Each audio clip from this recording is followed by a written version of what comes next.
November 25th, 2014, almost 8 years ago, Telltale released Tales from the Borderlands, following up the incredible success the company had had the few years prior with The Walking Dead and The Wolf Among Us. Tales was a look into the Borderlands property and injecting the classic Telltale feel to it. Little did they know they'd not only create one of the greatest episodic games of all time, but just an all-around gem. This game is very special to me even beyond the game itself for two different reasons. Reason number one, it was the second game I ever did a Let's Play on this channel, on Podcast Now, all the way back in 2015. I played all these episodes. They were seen by about 2 to 4 people each video, but it'll always hold a special place in my heart because of the memories. Reason number two is what this did for Borderlands. I will controversially say this is the best Borderlands game by miles. At the time of playing this game, I had only ever played Borderlands 1. I liked it, and even to this day, I like Borderlands, but I don't love it. This game got me invested into the lore, into Pandora, into Handsome Jack, into the established Borderlands lore, all while creating new characters from scratch and making them each incredible. This was the golden age of Telltale. It's possible we could see a renaissance soon, but this was in the middle of the best period they've ever had. The Walking Dead, The Wolf Among Us, Tales from the Borderlands. Tales crossed with Game of Thrones, and we'd go on to get Batman, Minecraft, and more, but the 1-2-3 punch they had is insane to think about now. I won't even try to rank the 3 games, 1, because this isn't a ranking video, but 2, because they were all masterpieces in their own right. I had doubts if they'd be able to do anything with this game, as again, I wasn't into the Borderlands brand all that much, but boy did they surprise me. Before talking about the story of the game, let's talk about the best part of it, its characters. This is one of the best collections of characters you'll ever find in a game. Rhys and Fiona are incredible characters that have just the right blend of heart, comedic timing, and growth throughout the game. Troy Baker and Laura Bailey crush it and are both insanely likable. It's one of the best 1-2 punches you could ever ask for, and the dynamic of switching back and forth and really having a game with 2 main protagonists doesn't hurt the game at all. In fact, it makes the game. But it doesn't end there. Characters like Sasha, Loaderbot, Gortys, the list goes on.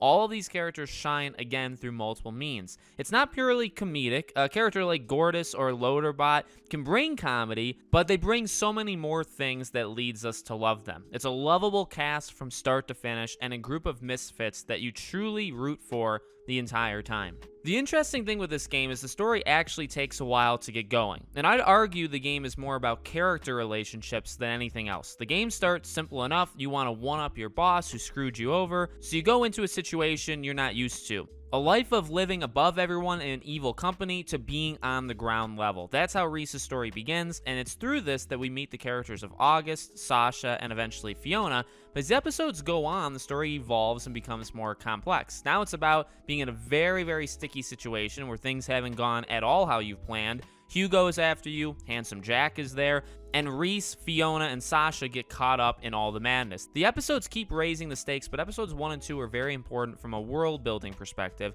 and not only getting to know the characters, but understanding how the characters view each other. It's a clash of 2 different worlds with Rhys and Fiona, and the game plays around with it, even leading, if you choose to having Rhys have serious interest in her sister, Sasha. It's at episode 3 that you realize this game is for real. It starts to have huge stakes, the story is a little bit more streamlined in terms of where it's going, and all the characters are fleshed out and understood, and then you're just in for the ride. The gameplay here is much the same as other Telltale games. Move around an environment, select different items to look at or discuss. QuickTime events cover most of the action gameplay segments this game has to offer, but I feel like it does it well enough. I can't say this is the most engaging or well-crafted gameplay loop ever created. It's not, and it wasn't even when this game came out.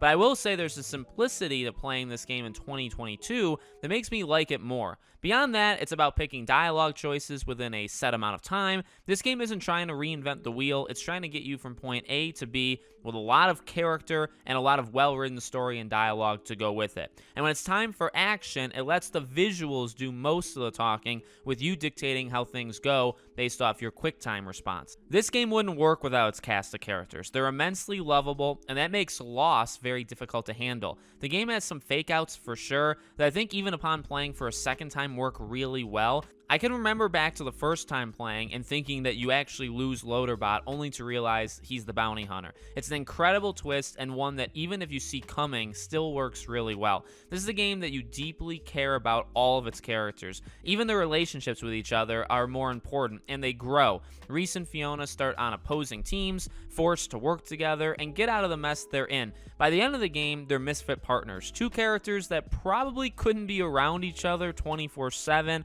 but characters that really have a great bond. This trickles down to all the characters. Take the relationship between Loaderbot and Gortys. These two are hilarious together through their punchy one-liners, but there's also a care for each other. In fact, it's pretty much the central focus of episodes 3 through 5.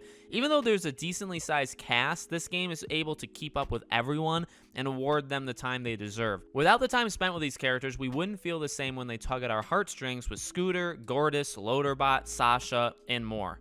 One character not mentioned a lot so far is Handsome Jack, one of the antagonists of the game. It's hard to really call him that though, because the frenemy angle this game took I thought was genius. He really is only a villain for a handful of minutes, as most of the game he's stuck hanging out with Reese. You get to decide how to treat him, but generally, whether you're nice or mean to him, he stays relatively on your side, helping you out of binds, and really making you question everything. How you view others, how you view Atlas, all while we as players get the suspicion that there's an endgame with him. And there is. No matter what happens, he ends up betraying you, but I really love the character of Handsome Jack. At the time of me originally playing this back in 2014, I had no idea who the character was. This game sold me on him for being a high charisma, manipulative bad guy. But this game took it a step further. I really didn't expect the emotional level delivered when pulling the plug on him for good.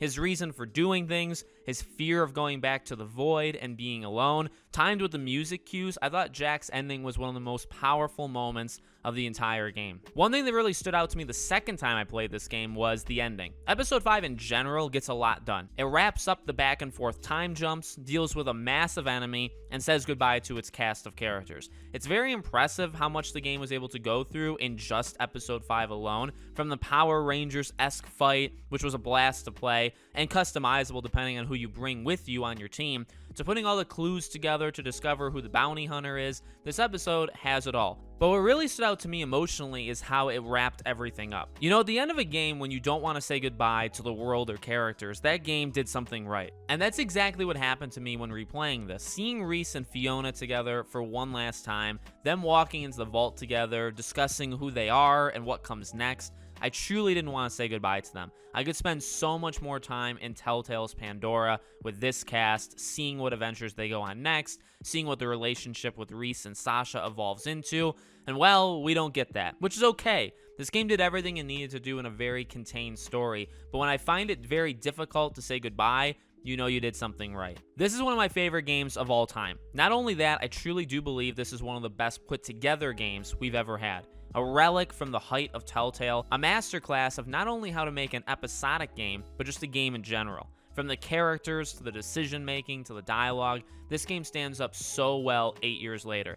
The visuals clearly look like they weren't made in 2022, but there's something timeless about it. And there'll always be something timeless when your game is well written, and the characters are as lovable as this group. This game is well worth anyone's time. It was well worth it back in 2014, 2015, and it's still worth it now. And something tells me Gearbox's new Tales from the Borderlands isn't even going to enter the same stratosphere as this game. Well, guys, I want to thank you as always for watching these videos. Hopefully you like it. If there's ever any game that you want me to look back at and make this kind of retrospective on, always let me know in the comments. I always have more ideas in my head, and I think you guys are going to like some of the upcoming ones I have in mind. Thank you for watching, and I'll see you all on the next one.